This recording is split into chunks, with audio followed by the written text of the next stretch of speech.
ભગવાન કી હરિહરનું અદ્ભુત મિલન. કૃષ્ણજીને પધારીએ 4 દિવસ થયા હશે. મોટા મોટા દેવો દેવીઓ સંતો મહાપુરુષો ગોવિંદજીના દર્શન કરવા આવવા લાગ્યા. અલખની રંજન જગાવતા સાક્ષાત શિવજીનું પદાર્પણ થયું. તેઓ આવીને નંદ બાવાને દ્વારે ગાવા લાગ્યા. બાલા મેં જસ ગાયા જોગી દ્વારે તેરે આયો. કોણ આવ્યું? કોના દર્શન કરવા આવ્યા? ઠાકોરજીને એટલો બધો પ્રેમ કરતા હતા કે આપણે ક્યાંય ભાગવત સપ્તાહ હોય ને મારા વાલા, તો એક આસન એમને રાખવામાં આવે. એ કોનું હોય? ભાગવત થતું હોય ત્યાં એક આસન શિવજીનું હોય, અને રામકથા હોય ત્યાં એક આસન કોનું હોય? હમણાં જ વચ્ચે એક પ્રસંગ વાંચ્યો હતો. એ કે રામાયણ ચાલુ હતું અને શાસ્ત્રીજી વાતો કરતા હતા. હવે રોજ જે શાસ્ત્રીજી આવે અને ઓલું આસન પાથરે અને બોલે, આવો હનુમાનજી, તમારી આજ્ઞા હોય તો રામકથા ચાલુ કરો. એટલે એ આસને દંડવત કરે અને શાસ્ત્રીજી પોતાના પોથીજી લઈને બેસે. હવે ત્યાં એક વકીલ આવતા હતા. આ સાચી બની ગયેલી હકીકત. એક વકીલ આવતા હતા. એ રોજ જે જુએ એ કે આ શાસ્ત્રીજી રોજ આવીને અહીંયા દંડવત કરે. ત્રીજે દિવસે ગયા એને પાસે. કોની પાસે? શાસ્ત્રીજી પાસે. એ કે તમે આ બધાને ઉલ્લુ બનાવો છો? હું ભણેલો છું. શું હનુમાનજી અહીં આવે છે? એ કે હનુમાનજીની આજ્ઞા વિના ન થાય. હનુમાનજી પધારે, પોતાનું આસન ગ્રહણ કરે અને હું એની આજ્ઞા લઉં, પછી જ મારાથી ને રામકથા ચાલુ થાય. એવી જ રીતે ભાગવતમાં પહેલા વૈષ્ણવ કોણ છે આપણા? શંકર ભગવાન, મહાદેવજી. હવે ઓલા વકીલે કીધું કે કાલથી આસન નહીં બિછાવતા, લોકોને ઉલ્લુ બનાવો પછી ત્યાં બધા ભેટ મૂકે છે. એ કે એક કામ કરો, એ કે સાબિત કરી દો કે હનુમાનજી આવે છે. એ કે સારું. સાંજે કહ્યું, વકીલ સાહેબ આસન ઘરે લેતા જાઓ, કાલે સાબિત કરી દઈશ. હું ઘરે લઈ જાઉં, તમને એમ થાય કે આને કાંઈક કર્યું હશે. વકીલે આસન ઘરે લઈ ગયા. બીજે દિવસે આવ્યા. એ આસન બિછાવો. એ કે વકીલ સાહેબે બિછાવ્યું. શાસ્ત્રીજી આવીને દંડવત કર્યા. કોને? આસનને. કે અહીંયા હનુમાન. એ કે હનુમાનજી પધારો મારા વાલા, હવે આપણી આજ્ઞા હોય તો હું મારું આસન ગ્રહણ કરું. દંડવત કરીને બેસવા ગયા. એ કે વકીલ સાહેબ આવો, હવે આસનને ઊંચું કરો. વકીલ સાહેબ ઊંચું કરે એટલું વજન હનુમાનજીનું કે ઊંચું થઈ શક્યું. બધાને બોલાવ્યા કથામાં જેટલા, અહીં આવો, અહીં આવો. એક વાળ જેટલું પણ ઊંચું કરી શક્યા. ત્યારે વકીલે કીધું, આજથી વકીલાત બંધ અને મારે રામ શ્યામ સિવાય હવે બીજા કોઈને ક્યારેય માનું. અત્યારે પણ આવું બધું બની રહ્યું છે. પણ જે ભણેલા ગણેલા બહુ હોય ને એને ફોરેન, ઓલા કોરોના આવ્યું ને, કોરોના, તો બધા કેટલી વાર હાથ ધોતા હતા. બસમાં લખ્યું હોય, ટ્રેનમાં ને રિક્ષામાં ને ટીવીમાં એડવર્ટાઈઝ, રોજ હાથ ધોવાના, શાક ધોવાનું. ઓલી દૂધની બાટલી હોય એ ધોતા હતા. મારા વલ્લભે 550 વર્ષ પહેલા કહ્યું હતું કે હાથ ખાસા કરીને બધાયને અડાય, ત્યારે એમ કે પુષ્ટિ માર્ગ વાળા ચીકણા. કોરોનામાં કેવા ચીકણા થઈ ગયા હતા બધાય? થયા હતા કે નહીં મારા વાલા? વલ્લભે વિજ્ઞાન સહિત આપણો માર્ગ આપ્યો છે. વલ્લભે કહ્યું હાથ ખાસા કરવાના. ઘડી ઘડી કેમ? કે બહારના કોઈ જમ્સ આપણને લાગે નહીં. વલ્લભે કહ્યું કે બહારનું કાંઈ ઠાકોરજીને ધરાવવાનું નહીં, ધરાવીને લેવાનું. એટલે જંક ફૂડ ખવાય ના, ખાવ તો માંદા ના પડાય મારવાલા. કેટલું વૈજ્ઞાનિક! તમને આ તો મારે હવાર પડી જવાની વાત કરું તો મારે તમને 10-15 કલાક આ બધી વાત કરવી જ. સવારે જારીજીનું જળ ભરો, કેવું ગાળીને ભરીએ ને સરસ મથની ખાસી કરીને, કે નહીં મારા વાલા? આવું જળ પીઓ, પછી બિસ્લેરીની જરૂર પડે, અને એ જળ પાછા જારીજીમાં ભરો તો યમુના જળ થઈ જાય કે નહીં? જે યમુના જળ રોજ પીએ માંદું પડે. પછી દૂધ આપણે ગાયનું ઠાકોરજીને ધરીએ. અત્યારે બધા શેનું પીએ જ? સમજી ગયા? મારે કાંઈ નથી કહેવું. પણ જેના ઘરે ઠાકોરજી બિરાજતા હોય, ગાયનું દૂધ ધરાવતા હોય, પ્રસાદીમાં લઈએ છીએ કે નહીં? ડોક્ટરે કે રોજ ફ્રૂટ ખાવું જોઈએ, તો ઠાકોરજીને લીલો મેવો તમે ને હું ધરાવીએ છીએ કે નહીં? અમારા વલ્લભે સાયન્સ પ્રમાણે આપ્યું કે નહીં? હવે ઠાકોરજીને આપણે જે ધરીએ બધું, ઠાકોરજીને ડાલડા ઘી નો ધરાય, ઠાકોરજીને લસણ ડુંગળી ના ધરાય, ઠાકોરજીને રોટલી બરાબર ચોપડાય. આ બધું ધરાવેલું લઈએ, પછી રોગ લાગુ પડે ખરો? આની અમારા 2-3 વૈષ્ણવો અમારા સૌરાષ્ટ્રમાં હતા ને મને બહુ સરસ શીખવાડ્યું હતું બધું. એકવાર આપણને ટાઈમ મળશે ને આપણે 5-6 કલાક આજ બધી વાતો કરીશું. કેટલાને સાંભળવી છે? આમાં કેમેરામાં આવી જાય છે બધું. આનંદ કરવાનો. હું એકલી હોઉં તો ઓલા બા મને યાદ આવે ને તો એકલી રડી જાઉં. પછી મેં મનમાં વિચાર કર્યો, કરણમ મધુરમ, પ્રભુની આ બધી લીલાઓ છે ને એ આપણા સારા માટે છે. આપણી આસક્તિ બધામાંથી છૂટે ને તો પ્રભુમાં આસક્તિ થાય ને. દીકરાઓ બહુ પ્રેમ કરતા હોય ને તો ભગવાનનું નામ લેવાનું મન ન થાય. એ બહાર બેઠા હોય ને, આવ મમ્મી આપણે આમ પોરાય. મારા દીકરો કેવો મને બોલાવે ટોપી.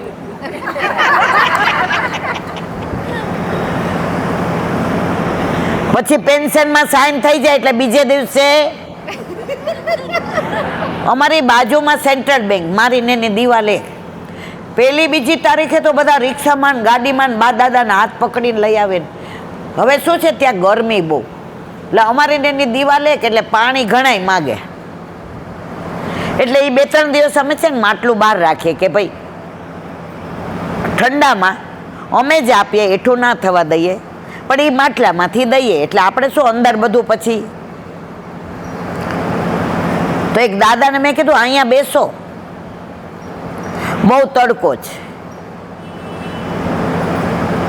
મને કે મારો ડ્રાઈવર એમ કહીને ગયો છો કે હું અડધો કલાકમાં આવું છું. તમે શું કામ આવો છો? હવે તો એવો નિયમ થઈ ગયો કે સિનિયર સિટીઝનને તો આ તો લગભગ 3-4 વર્ષ પહેલાંની. મને કે 12 મહિને એકવાર છે ને બેન આપણે જીવતા છીએ એનું સર્ટિફિકેટ આપવું પડે. ખરું ખોટું મારા વાલા? એટલે આવ્યો. મેં કીધું સારા તમારા દીકરા. મેં કીધું જો ગાડી, દીકરો નથી આવ્યો, ડ્રાઈવર આવ્યો છે. મેં કીધું ઓ બાપા. મને કે આજે લઈ લેશે ને પછી આવતી પેલી સુધી એ દે એટલું જ રાખવાનું, બાકી આપણે પૂછવાનું. એટલે અત્યારે સમય બહુ ખરાબ છે. મેં કીધું આ બેંક અમારી બાજુમાં ક્યાં આવી, મારે જ્યાં સાંભળવાનું બધું. તો વાત હનુમાનજીની કરતા હતા. તો હનુમાનજી જ્યાં હોય ત્યાં આવે છે અને શંકર ભગવાન પણ આવે છે. હવે અહીંયા આવ્યા ઠાકોરજીને મળવા, પ્રભુ ઉપરથી પધાર્યા ને શંકર ભગવાને કીધું કે મારે તમારા બાળ સ્વરૂપના પ્રભુ દર્શન કરવા છે. તમને હું કેટલો વાલો એ મને નથી ખબર, પણ તમે મારા આરાધ્ય દેવ છો, તમે મારા પ્રભુ છો, પ્રાણ પ્યારા છો, મારે બાળ સ્વરૂપના દર્શન કરવા છે. ઠાકોરજી કે આવી જાજો. એ કે ના હોય એમ વિશ્વાસ ન આવે, કાંઈક એવું કરીને જાઓ. શંકર ભગવાને બંસી લઈ લીધી ઠાકોરજીની. શું લીધું? હવે છૂટકો નહીં ને. હવે આવ્યા પ્રભુના દર્શન કરવા બાળ લીલાના. હવે આગળ સાંભળો, મોઢે કહું એના કરતા વાંચું મજા આવશે. હરિ અને હરનો મેળાપ થયો. ઘરની અંદરથી યશોદાજી બૂમો પાડે, અરે સખ્યો, પેલા બાવાજીને કહો અહીંથી દૂર જાય, મારો લાલો એને જોઈને બી જશે. ઠાકોરજી કે બી કોઈને તો આને જોઈને વહી જાય. મારો લાલો એમના ગળામાં લટકતા સાપ જોઈને ડરી જશે. શ્યામજી મનમાં હસતા હસતા વિચાર કરે, મૈયા આનાથી મોટા મોટા સાપને હું મસળી નાખવાનો છું. કાલી નાગને સમજી ગયા ને? પણ વિરુદ્ધ ધર્માસળી કેવો, કાળી નાગને નાથીને આવ્યા અને ઘરે બાર દ્વાર ઉપર કાળો સર્પ દોરેલો હતો, તો દોડ્યા પાછા ભાગ્યા. માં કે કાવ ભયો લાલા યું કાવ કરે?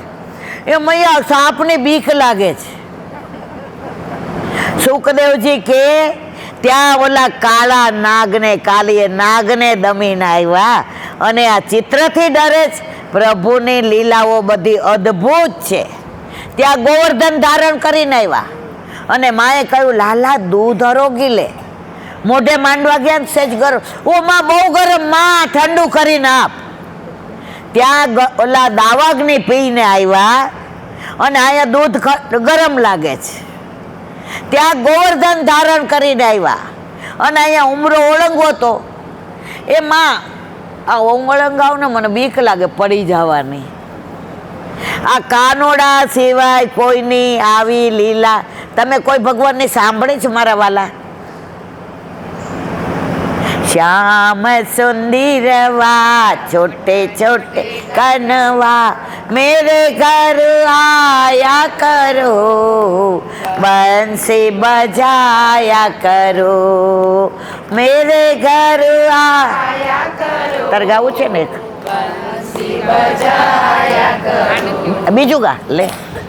छोटे छोटे कनवा श्याम सुंदरवा छोटे छोटे कनवा श्याम सुंदरवा मेरे घर आया करो बंसी बजाया करो मेरे घर आया करो बंसी बजाया करो.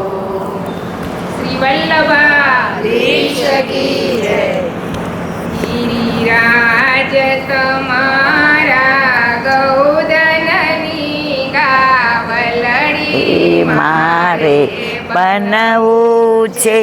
ગિરિરાજ તમારા ગૌદનની ગાવલડી મારે બનવું છે. ગોપાલ તમારા ચરણોની ચાખલડી મારે બનવું છે. ગોપાલ તમારા ચરણોની ચાખલડી મારે બનવું છે. તમે ગોપીની બે આંખોમાં સંતાય ગયા તા ચોર બની. તમે ગોપીની બે આંખોમાં સંતાય ગયા તા ચોર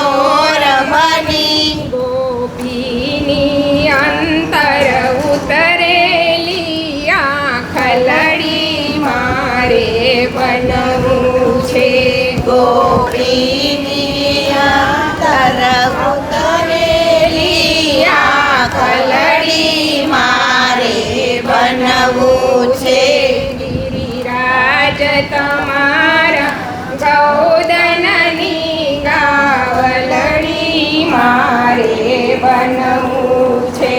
ગિરિરાજ તમારા ગૌધનની ગાવલડી મારે બનવું છે.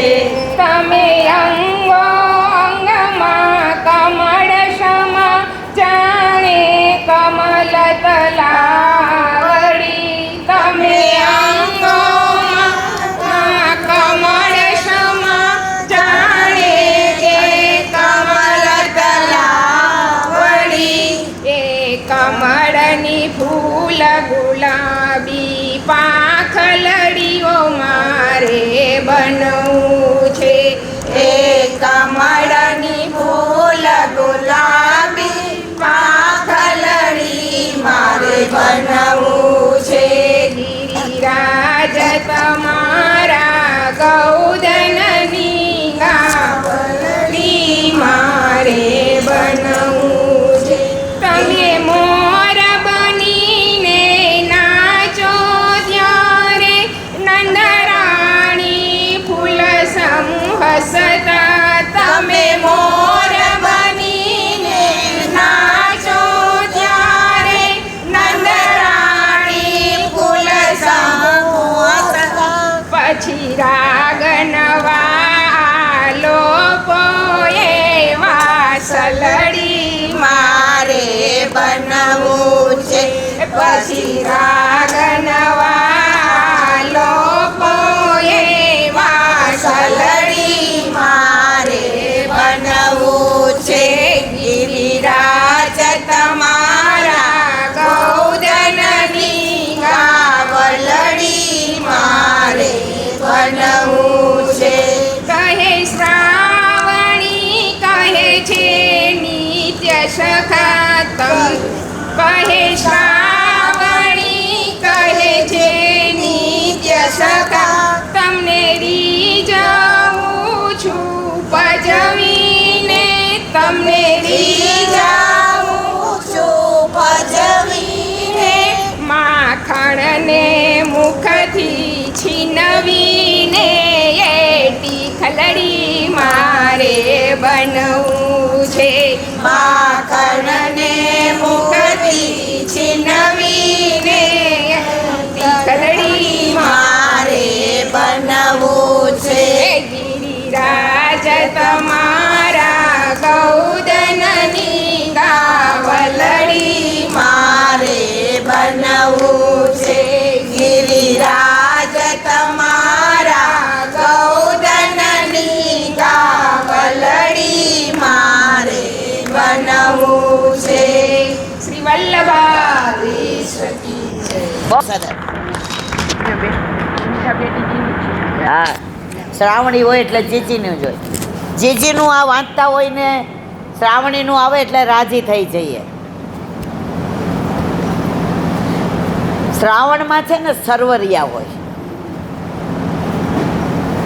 ભાદરવામાં ભૂસાકા હોય. એટલે પ્રભુનો જન્મ શ્રાવણ મહિનામાં થયો કે હું બહુ વરસીશ ને તો તું મૂંઝાઈ જઈશ, અને ઓછો વરસીશ તો તું તરસી જઈશ. પછી ઓલી ગોપી જેવું થશે. ઠાકોરજીએ ગોપીને કહ્યું હતું, આજ તો તેરી કુંજ મેં જરૂર આઉંગો.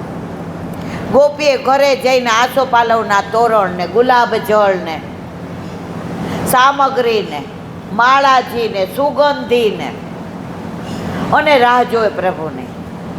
ત્યાં જોયું કે ચારે બાજુ વાદળ એટલા ઘેરાયા છે, એટલા ઘેરાયા છે. હવે ગોપીને ચિંતા થઈ કે આ ભરપૂર આવશે તો ઓલો ભરપૂર મારો કેવી રીતે આવશે? સમજાયું બધાયને? ભરપૂર વરસાદ આવશે તો ઠાકોરજી મારી નિકુંજમાં કે. એટલે ગોપીએ એક વાક્ય સરસ ગાયું. વાદળને કહે છે, તું ઇતના મત બરસ કે वो आ न सके. તું ઇતના મત બરસ કે वो आ न सके. અને પ્રભુ પધારી ગયા કુંજમાં અને કેલી કરતા હતા. પછી કે તું ઇતના બરસ કે वो जा ना सके. તું ઇતના બરસ કે वो जा ना सके.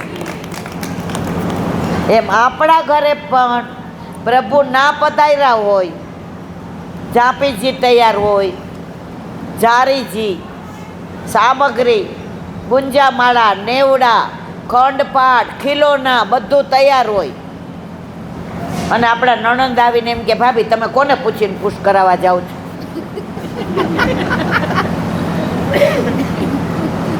એટલે તૈયાર થઈ જાય ને પછી મારા જેવી નણંદ હોય ને એટલે આ બોલે કે આજે આવતા, અને પછી પુષ્ટ થઈ જાય એટલે કે હવે જેને આવવું હોય આવો, હવે મારા પ્રભુ પહોંચી વળે એમ છે. એટલે ગોપી કે છે વાદળને, તું ઇતના ના બરસ કે વો આ ના શકે. અને આવી ગયા પછી શું કે તું ઇતના બરસ કે વો જા ના શકે. આપણને એવું થાય છે આ દિવસ ક્યારે હવે પાછો અહીંયા જ રહી જઈએ અને અહીંયા જ લીલામાં જઈએ. હા પાડો છો પણ કોઈ મારી આ લીલામાં આવશો નહીં હો. આવવાના એક ડાળના પંખી છીએ, કોઈ થોડા આગા પાછા. તમે આ કંઠી છે ને, કંઠી બધાય પહેરી છે કે નહીં? તો વાંધો નહીં હો મારવાલા. હવે આ કંઠી આપણે ઓલી માળા કરીએ ને એમાં કેટલા મણકા હોય? આમાં કેટલા? કોઈને ખબર નથી હોય. હવે એની લીલા બહુ મોટી છે પણ 1 મિનિટમાં કહી દઉં, કારણ કે હવે મારાથી નહીં રહેવાય. જુઓ, ઓલી માળા કરીએ ને તો 108. વલ્લભના નામ સર્વોત્તમ સ્તોત્રમાં કેટલા મારા વાલા? તો આપણે વલ્લભ કુળની આગળ શું લગાવીએ? ગોસ્વામી 100. એ વલ્લભના ગુણ. કહું છું ના, લીલા બહુ લાંબી છે એટલે નિરાંતે કહીશ પછી. ચલો 1 મિનિટમાં કહી દો. આ પણ કંઠીના માળાની કોઈને ખબર નથી, મણકાની. મને નથી હો. એમાં કેમ ખબર નથી? જ્યારે આપણે બ્રહ્મ સંબંધ લઈએ ત્યારે આ તુલસીની કંઠી ગુરુ આપણને આપે છે ને, કેટલા મણકા છે ખબર નથી. હવે સૂતક આવે તો કંઠી બદલાવાની, પિંડરું આવે તો બદલાવાની, ટાઈમમાં હોય તો બદલાવાની, કોઈને ત્યાં એવી જગ્યાએ ગયા હોય તો બદલાવાની. કંઠી વારંવાર બદલાવીએ છીએ. સમજાય છે ને મારી વાત? લાંબુ નથી કેવું, જે ટૂંકમાં કહી દો. તો ઠાકોરજી કહે છે સાંભળ, બ્રહ્મ સંબંધ લીધું તો તું ગણી ગણીને માળાજી કરે ને, એક કૃષ્ણાશ્રયની, એક કૃષ્ણ તવાસ્મીની, એક વાઘપતિની. પછી અધિક મહિનામાં મને ગણાય એમ કે એટલે બેન રોજ સવારે મારે 11 માળા તો ઉઘડી ગયા. આપણે જે કરીએ છીએ ને ગણી ગણીને કરીએ છીએ. હું સર્વોત્તમ 35 વાર કરું, હું યમનાષ્ટક 11 વાર કરું. ઘણા મને ફોન કરે, એ કે હાંજે યમનાષ્ટક કરે. મેં જો આપણી માને બોલાવી હોય તો ટાઈમ પૂછવાનો હોય? માને મન થાય ત્યારે બોલાય. રાતના 12 વાગે પેટમાં દુખે ને તોય આપણે કહી ઓ માં, એ ઓલી લૌકિક માન નથી બોલાવતા, એ સમય ગયો. હવે આપણા યમના માને બોલાવીએ છીએ.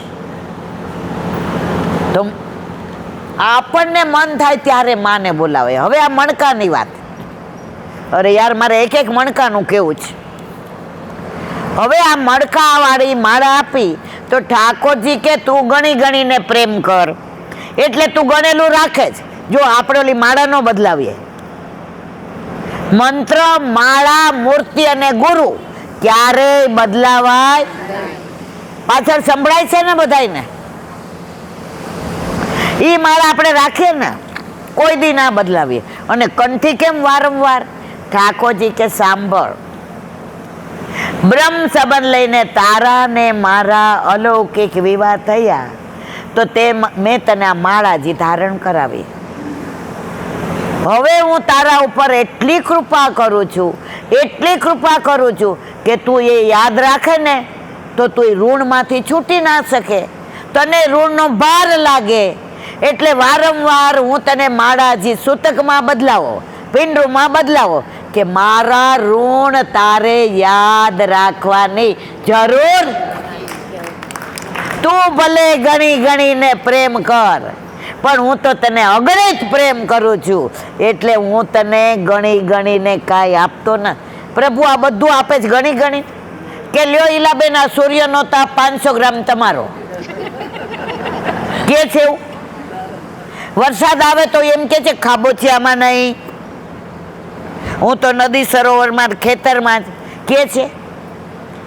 એ બધે વરસે જ, એમાં કોઈ વૈસો મારા જેવા દાંડ હોય એને પ્રભુ કૃપા કરે, અને કોઈ ભગવદી હોય ને એના ઉપર કૃપા કરે.